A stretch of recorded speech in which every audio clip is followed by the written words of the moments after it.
बर' माहारिनि मोनथायफोरखौ लानानै एबसुआ माब्लाबाबो रावजोंबो कमप्रमाइज खालामा। बे बाथ्राखौ बुंदों बर' माहारियारि आफाद एबसुनि आफादगिरि दिपेन बर'आ। 2023 निफ्राय 25 मावसुमनि मिरु एबसुनि गोदानै बिबान मोननाय बिबानगिरिफोरनि समायखिरा लानायखौ दिनै मेहेरगोनां हाबाफारिजों मावफुंबाय। मख'नो गोनांदि दुलाराय बर' फरायसा आफादा रौतानि बड'लेण्ड फोथाराव खुंफुंजालांनाय 55थि बोसोरसालिया जथुमानि गेजेरजों मिरु एबसुखौ 2023 निफ्राय 25 मावसुमनि थाखाय गोदानै दाफुंना लानाय जादोंमोन। बेबादिनो गोदानै दाफुंना लानाय आफादनि आफादगिरि महरै दिपेन बर' आरो गाहाय नेहाथारि महरै कनिन्द्र बसुमतारीखौ सायख'नानै मिरु एबसुनि आफादखौ गोख्रोङै आरो आबुङै दाफुंनाय जायो। काजलगावआव थानाय चिरां जिल्ला एबसुनि गाहाय मावख'आव मेहेरगोनाङै सानसेनि हाबाफारिजों समायखिरा लानायखौ मावफुंनाय जायो। सुंद' बिबुंथियाव हारिनि जेंना आरो मावनो गोनां हाबाफारिनि सायाव बिबुंथि लाखिनानै बर' माहारिनि मोनथायखौ लानानै एबसुआ माब्लाबाबो रावजोंबो कमप्रमाइज खालामा होननानै दाथि बुंथि आफादगिरि दिपेन बर'आ। दिनै चिरां जिल्लानि बे मावखुलियाव दुलाराय बर' फरायसा आफादनि समायखिरा लानाय हाबाफारि बे हाबाफारिखौ जोङो गोदानै दाफुंजानाय दुलाराय बर' फरायसा आफादनि गासै बिबानगिरि बिथांमोनजों लोगोसे जोंनि गोबां जिल्लाफोरनि बाहागो लानायजों आरो दख'रानि बाहागो लानायजों जों मोजाङैनो जाफुंसार होबाय। आरो बे समाव रौतानि बड'लेण्ड फोथाराव दुलाराय बर' फरायसा आफादनि 55थि जि बोसोरसालिया जथुमा बेयाव आजावजानाय थांखिफोरखौ जोङो फोरमायनो नागिरदों। आंजों लोगोसे एबसुनि लोगो आफादगिरि खोरोमदाव औवारी, लोगो आफादगिरि रोमदोन बसुमतारी, गाहाय नेहाथारि कनिन्द्र बसुमतारी आरो जोंहा सोलोंथाइ नेहाथारि सोमावसार बसुमतारी दङ आरो गोबां बिबानगिरिफोर दङ। गिबियावनो दुलाराय बर' फरायसा आफादा रौतानि जथुमानि गेजेरजों गोबांथार माखासे जोङो माहारि दानायनि थाखाय बा बर' हारिखौ गेरेमसा माहारि दानायनि थाखाय बड'फानि जि मोनसे आदर्श आरो थांखि बेखौ बिथा खालामनानै जोङो बेयाव थांखि आजावदों। आरो बिनि गेजेराव गुबै थांखिफोरखौ आङो फोरमायनो नागिरदों। 2020 मायथाइनि 27 जानुवारियाव जालांनाय बिटिआर गोजोन गोरोबथानि जि दफा बे दफाफोरखौ 3 बोसोरनि गेजेराव जिखिनि मावफुंनानै होबाय बिनि थाखाय भारत सरकार आरो आसाम सरकारखौ जोङो स्पेसियेलि थेंक्स होदों, साबायखर बावदों। आरो लोगोसे जोङो दाबि खालामदों आद्रा थानाय जिखिनि गुबै दफाफोर दङ सिमा बारायनाया आबुङै जानांगोन, कार्बि आंलंनि एसटि हिलनि इस्युआ रोखायै मावफुंजानांगोन, स्कुल प्रभिन्सियेलाइजेसननि जे खामानि बियो दाबो मोगथाङाव महर मोनाखै, हाबाफारिया जागायदोंब्लाबो। आरो बेबायदिनो माखासे गोबां दफाफोर दंबावो। बे दफाफोरखौ गोख्रैनो 2024 मायथाइनि सिगां मावफुंनानै होनांगौनि थाखाय जोङो भारत सरकार आसाम सरकारखौ जोङो दाबि दैखांदों। नैथि बाथ्राया जाहैबाय जे आफादारि बिथिङाव जोङो थांखि लादों। बे बोसोराव जोङो 10,000 गोदान बिबानगिरिफोर माने जेनेरेल मेम्बार सोद्रोमाफोर बे सोद्रोमाफोरखौ जों थिसनगोन दख'रा जोंनि कलेज आरो इउनिभारसिटि पर्यायाव। आरो बिनि थाखाय मोनसे सिस्टेम जों बानायनानै लादों आरो बेखौ जों उननि समाव फोरमायगोन। लोगोसेनो जोङो मोनसे माने मेलेमजिबिफोरनि सान्थौ सिबिर जोंनि दुलाराय बर' फरायसा आफादाव जायफोर बिबानगिरि दं बे गासैखौबो लानानै जोंनि बारग' बिबानगिरिफोरखौबो जों लिंहरनानै बिनि थाखाय मोनसे जोङो सावरायमेल जों लागोन। आरो बियो सानबाबो जानो हायो, सप्ता खनसेबो जानो हायो। बिनि रडमेपखौ जों उननि समाव थिग खालामगोन। थामथियाव जाहैबाय जे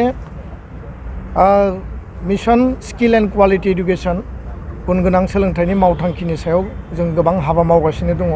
बेखौ जोङो डाबल स्पिडआव खामानि मावगोन। खारन 2020 निउ इडुकेसन पलिसिनि गेजेरजों 2023 देग्लाय बोसोरनिफ्राय आसामाव बियो आराम्भ जागोन आरो बिनि माखासे प्रिपेरेसन जोंहा मावनो गोनां दङ। लोगोसे क्वालिटि सोलोंथाइनि थाखाय बर' बिजों सोलोंथाइजों बेखौ लाबोनायनि जि मावथांखि बेखौ जोङो साक्सेसफुलि मावनो गोनांबा आरो गोबां खामानि मावनो गोनां जोंहा दंबावो। दा बेयाव जोंहा माखासे गोबां एकाडेमिक आरो काउन्सिलिं रिलेटेड गोबां हाबाफारिफोर दङ, बेखौ जोङो उननि समाव मावलांगोन। ब्रैथियाव जाहैबाय बड'फा मिशन फर सास्टेनेबल चेन्ज। बेयाव ड्राग्स बिनि हेंथायै जों हाबा मावगासिनो दङ आरो उन्दै बैसोआव हाबा जानाय जेखौ आसाम सरकाराबो इनिसियेटिभ हिसाबै दायो लाफैबाय। आरो ड्राग्सनि सायाव एबसुआ हाबा मावगासिनो मानसि लांखारनायनि सायाव। दा बे बेलायाव दाख्लैबावै सप्तासे सिगाङाव उदालगुरि जिल्लानि सनायगाव आनसलिकनि सानै जोंनि एबसुनि मावथिखौ आनसलिकनि मावथिखौ देगारजों उदैयाव सुदों। ड्राग्स जाग्राफोरखौ बुजायनो थांनायावनो बिथांमोनखौ आक्रमण खालामदों। जाय दायनिगिरिफोर बिथांमोनखौ हमनांगौ आरो आयेन बायदियै गोख्रों साजा होनांगौ आरो बिथांमोनखौ नेम केयार हस्पिटालाव सिकित्सा खालामनाय जादों, फाहामथाय होनाय जादों। दा बिथांमोना आउट अफ डेन्जारब्लाबो बिथांमोना सिरियास इन्जुरि जादों उदैयाव आरो बियो जोंनि थाखाय गोरलै बाथ्रा नङा। दा बेखायनो जिकुनु प्रकारै जोङो आनकमप्रमाइजिं भाबै ड्राग्सखौ होबथानो थाखाय गैया खालामनो थाखाय जों हाबा मावलांगोन। बे एबसु आरो जोंनि टीमनि डिसिसन। बाथियाव जाहैबाय हा हुनि बाथ्रा। फरेस्ट राइट एक्टनि गेजेरजों हानि अधिकार मोननांगौ, बिनि थाखाय आसाम सरकारखौ दाबि दैखाङो। बसुन्धरा आसनिनि गेजेरजों ट्राइबेलफोरा 50 बिगा हा मोननांगौ, बिनि थाखाय आसाम सरकारखौ जों दाबि दैखांदों। आरो लोगोसेनो ट्राइबेल बेलेन्ड ब्लकखौ रैखाथि होनांगौ आरो बेलेन्ड ब्लकआव एनक्रच खालामनाय इलिगेल एनक्रचारफोरखौ होखारनांगौ। बे मोनथाम सरकारनिसिम जों दाबि दैखांदों। ससिय' कालचारेल आरो पलिटिकेल जोंहा मोनसे थांखि दङ। क'क्राझार लकसभा समस्ति, बे लकसभा समस्तिखौ नैबे दा आथिखालनि जि delimitation process election commission of इन्डियानि गेजेरजों सोलिबाय थादों, बेखौ थांनाय जि गोजाम ड्राफ्ट बेयाव डिरिजार्भ खालामनानै होदों आरो बेखौ जों मालाबाबो गनाया, बेखौ जों कमप्रमाइज खालामा। बेखायनो जोंनि बाथ्राया जाबाय स्पस्ट।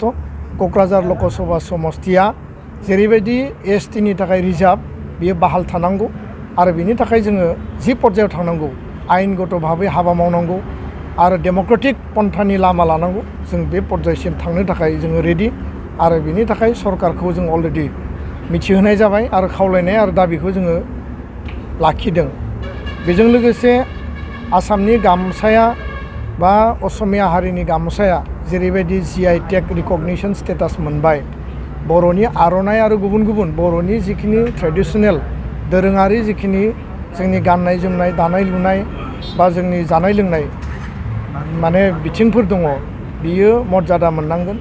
आरो दिनैनि बे मेलनि गेजेरजों आर'नाइखौ रिकगनिसन आरो स्टेटास होनांगौनि थाखाय कनसार्न अथरिटिखौ जोङो दाबि दैखांदों आरो खावलायदों। आरो बिनि गेजेरजों बर' हारिनि आइडेन्टिटिखौ प्रिजार्भ खालामनांगौ आरो आर'नाइया जोंनि नंगुबै, बेखौ जोङो बेंथानानै बा जों बेखौ गोग्गानायजों जोङो बोजबनानै लाखिनांगौनि थाखाय जोङो बेखौ दाबि दैखाङो। गोजोन आरो माने अनलायनायनि जि मोनसे थासारि, सान्ति सुक्तिनि उनाव गोजोन गोरोबथानि उनाव जों आथिखालाव नुनो मोन्दों जे गोबां माखासे बेबायदि थासारिफोर दिनै सोमजिदों। थांनाय 10 दिनाव चिरां आरो क'क्राझाराव मोनथाम डकाइति इन्सिडेन्ट जादों। सिलाइ दिन्थिनानै डकाइट खालामनाय आरो माखासे मिसक्रियेन्टफोरा बे खामानिखौ मावनाय जों नुदों। सोर मावदों, मानो मावदों जों मिथिया, नाथाय जायफोरा मावदों बेबायदि गोजोनखौ सिमफायनाय आरो असान्ति लाबोनायनि जि थासारि खालामनो नागिरदों, आनरेस्ट खालामनो नागिरदों, बिनिफ्राय बिथांमोना जाहाथे गोजानाव थायो। जों दुलाराय बर' फरायसा आफादनिफ्राय आरो बर' हारिनि जानानै जों बिथांमोनखौ खावलायदों।